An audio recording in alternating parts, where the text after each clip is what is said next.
When you hear the bell, you know you are in the championship rounds with the one and only King Amin of Essex. I'm here today with Scotty Goodard, my guy. Um, really becoming a co-host actually, but Yeah, you know, we have so much knowledge between the two of us. So we're here to talk to you guys about boxing. We're here to share and maybe learn a bit. Drop something in the comment section. Scotty, tell the people where to find you. well, you can find me on Instagram at scotty.boxing, always posting people's fights and mine. So talking about people's fights, this was a kind of big announcement because it falls more in the line of boxing and not the spectacle we've been accustomed to seeing. I'm talking about Jake Paul versus Anderson Spider Silva. We know he had the Rockmont bout, went, Yeah, whatever. What do you think about this opponent in this fight, though?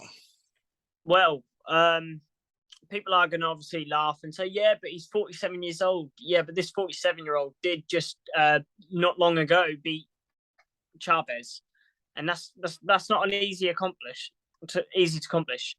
Um, and not many people know that Anderson Silva was pro in the 90s, wasn't he? Yeah, In the late 90s. He yeah. went pro as a boxer in the late 90s. And so Jake Paul can also use that excuse that, hang on, you guys asked me to fight a professional boxer. I'm fighting a professional boxer. He can say that.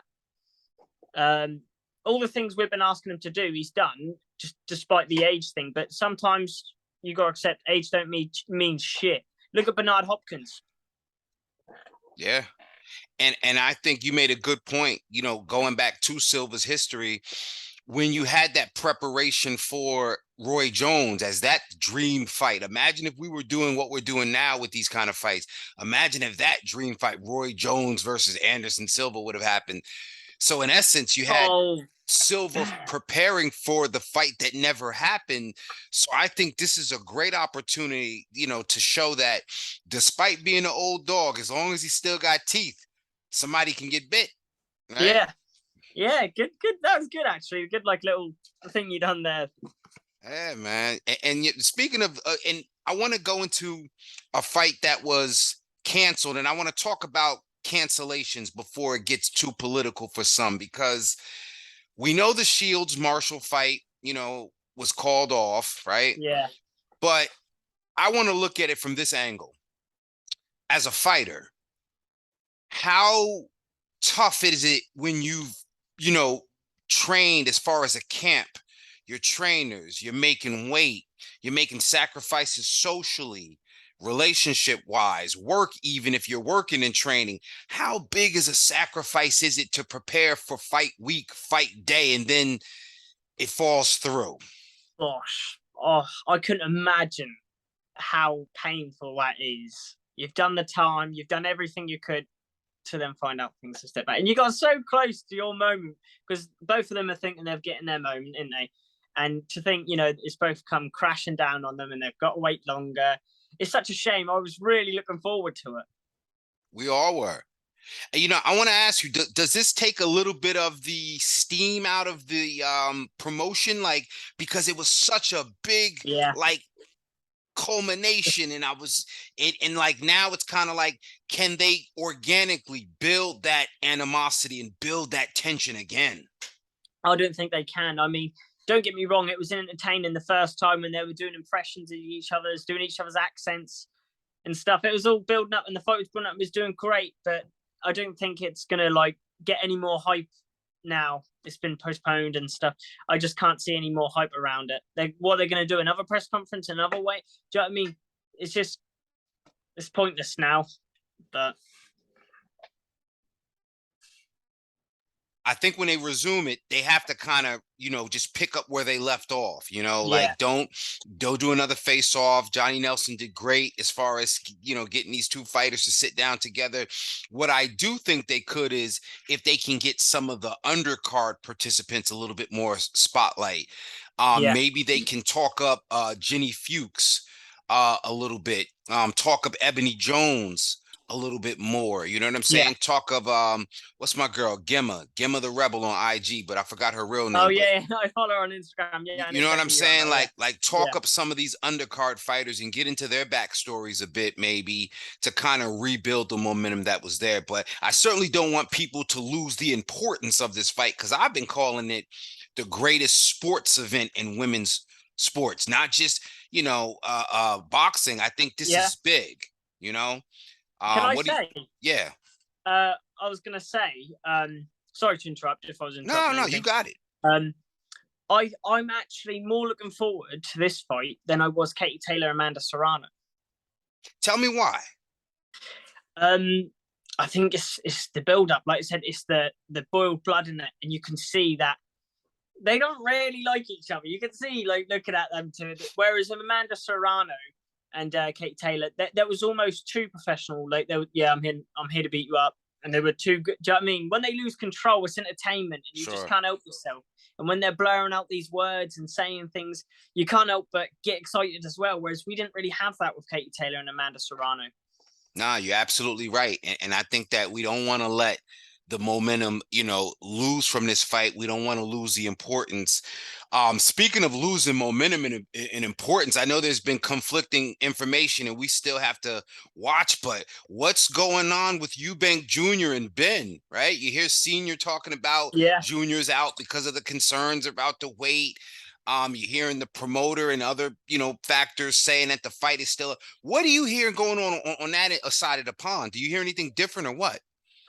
Well, obviously, I see Connor's little dig online. He's saying somebody's having daddy issues, blah blah, and I think, well, doesn't I think, if I'm not mistaken, Eubank's promoter said something like, Eubank Senior has got nothing to do with us. We don't hear from him. We don't talk to him. We talk to Junior.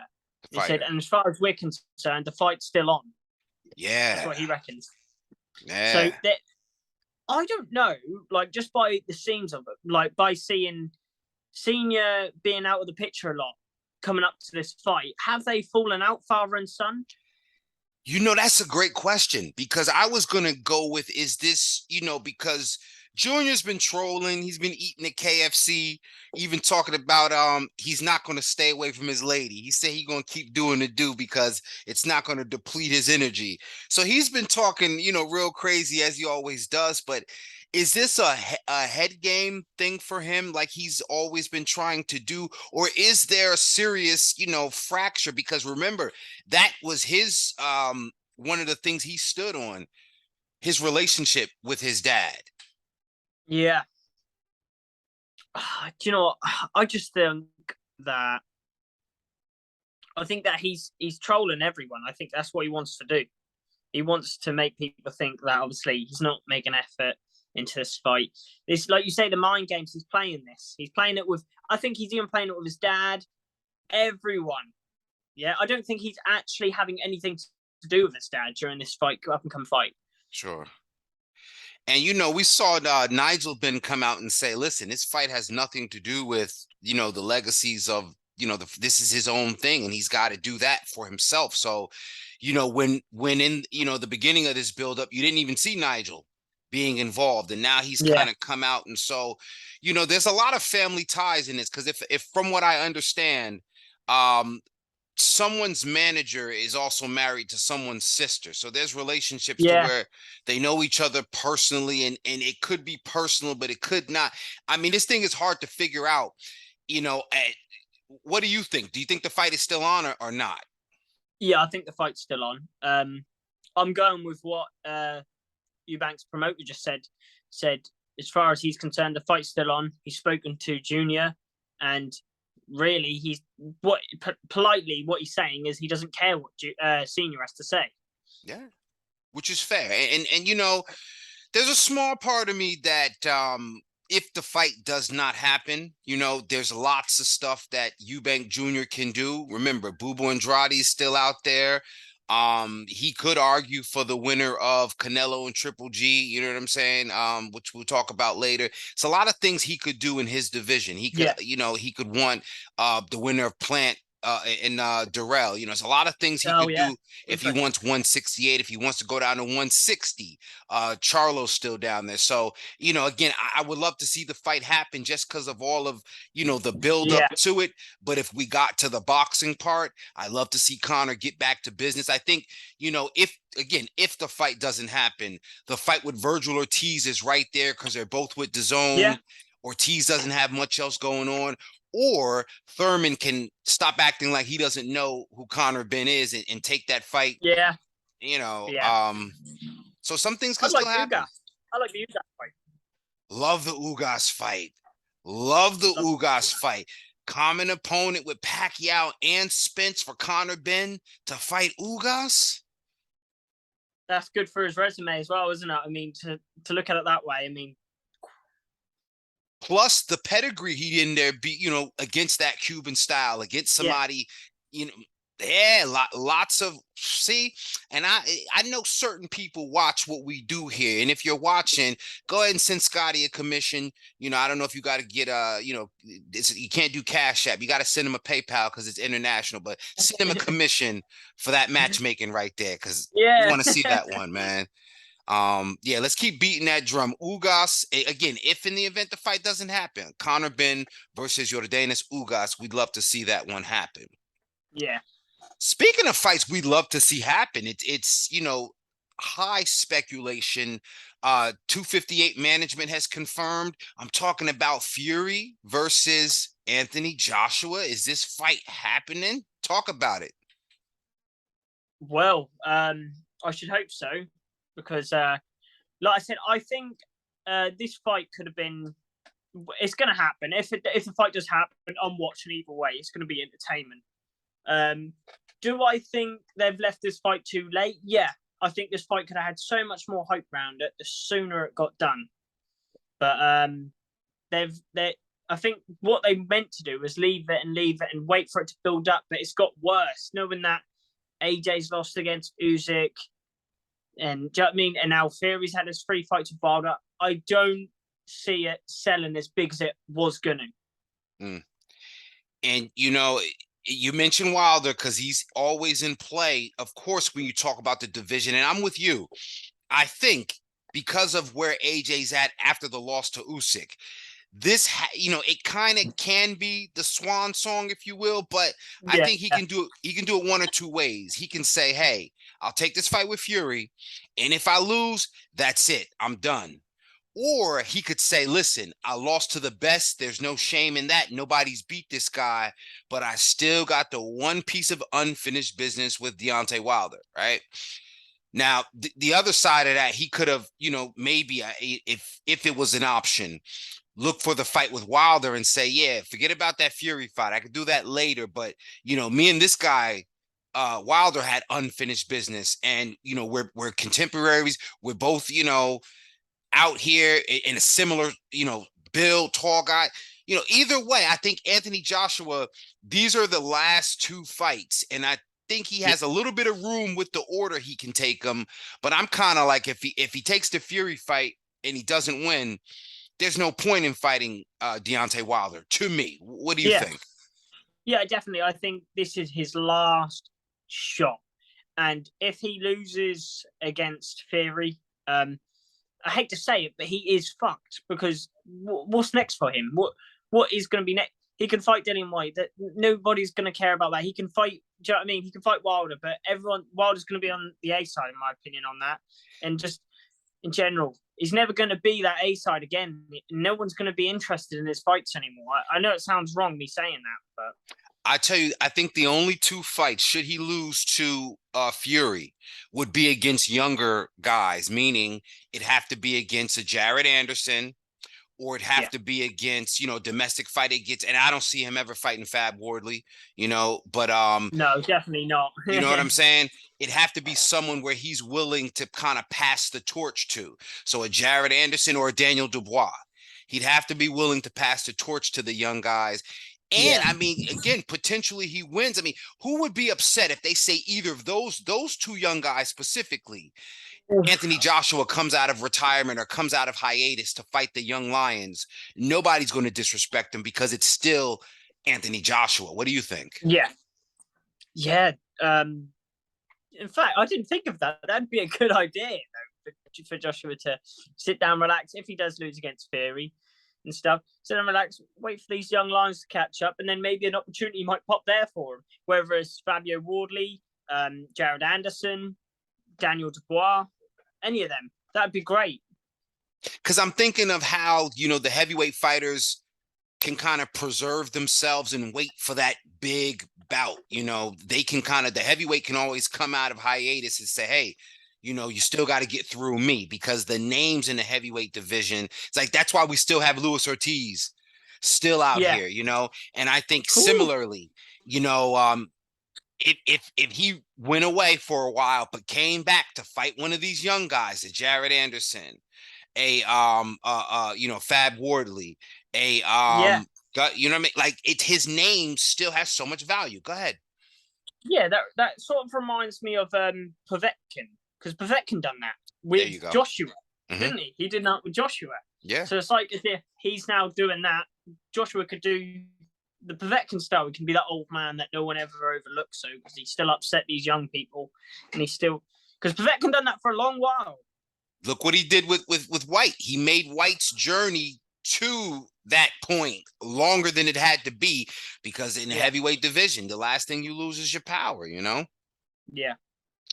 So talking about that, let's move into the weekend, man. I'm really not excited for this fight. We do got Triple G and Canelo. I mean, what are your expectations with this fight? I can't say nothing else but Canelo being hungry and stopping Triple G this time. He's coming off loss, and I think that's when Canelo can be most dangerous, possibly. And I think this time he's going to really hurt Triple G. Yeah. I don't see a different outcome from that either. Again, I always said, Triple G moving up to 168 to go after Canelo is a very, very bad idea. Dangerous idea. Yeah. But if that's what he wants to do, fine, because I understand this is his, his pension. This is his retirement fund. So, hats off to him. But I think this Triple G, with the cachet, with the recognition that he has, would have much better served. Again, I can't tell him what to do financially. Much better served, if you're even going to move up to 168, Caleb Plant and Triple G. Yeah. And it would have been cool because Caleb Plant and Triple G have the common opponent in Canelo. Yeah. It's some things he could, it's some things he could have done, but he's trying to cash out now. And if he does, Triple G, that is, if he does lose, especially by stoppage, where does he go? Exactly. I think it's call it a day, hang the gloves up after that. And this is what I was going to ask you. Do you think that Triple G is thinking, I'm running out of time, I need this fight, let's get out of the way? Absolutely. This is it for him, because I think, he wasn't willing, or he's not going to be willing to fight as vulnerable as he is against Canelo. Triple G's got little to no head movement. Yes, he works well off of the jab and his footwork is great, but he just leaves his head in a much too vulnerable position for some of the boxers that he could have come up against. So I could see why he didn't want to fight with a Caleb Plant. I could definitely see why he wouldn't go up to 68 and try to deal with Benavidez. I could see why he would avoid a wild puncher like Andrade. I get all of that. But I think he puts himself in such harm risk against Canelo, who's going to go to the body just a little bit until he can get something open at the top. And it's just, I don't know. But the rest of that card, Bam Rodriguez is on there. Ammo, what do you think of this fight? I don't know if you're familiar with Ammo Williams, but you got to be familiar with Kieran Conway. Yeah. Kieran Conway, and I know exactly who you're on about. He's fighting that guy with, what's his name? With isn't it like he's knocked out 9 of his opponents or something? I did actually study this fight for a bit. Yeah. I'm not going to be biased. I've got Kieran Conway losing this. Okay, cool. See, because his last loss was to that French geezer. I forgot his name. And I think he's to shit the bed this time again. Something's going to happen. Yeah, Kieran Conway's a tough fighter, but I think, he's being matched against, he's at that stage to where, he's like sink or swim. And he's in there against Austin Ammo Williams. And Ammo Williams is on his way up. But I think some of the reason why they probably have him in there with Conway is because some of that veteran kind of toughness.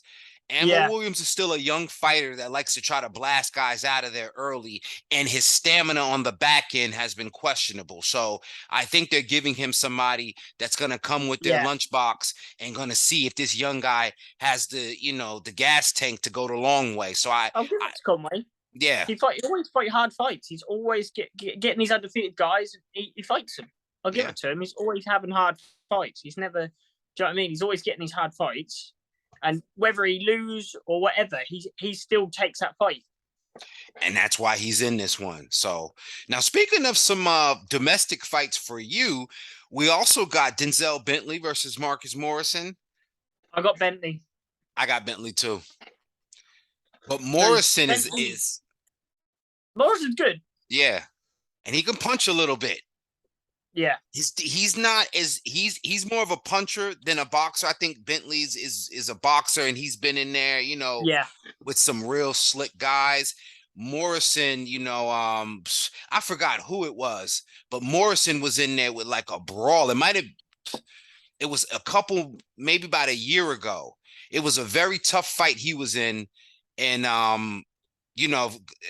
I don't know. Morrison's a good opponent, but Bentley's gonna outbox him, and he's gonna put on a nice performance.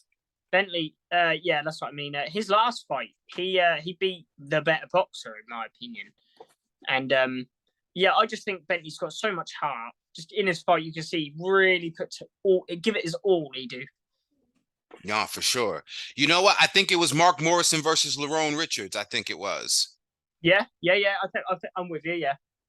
And it was a very tough fight, and he pushed Richards to the test in that fight, if I remember correctly. So Morrison's gonna come and try to do his thing.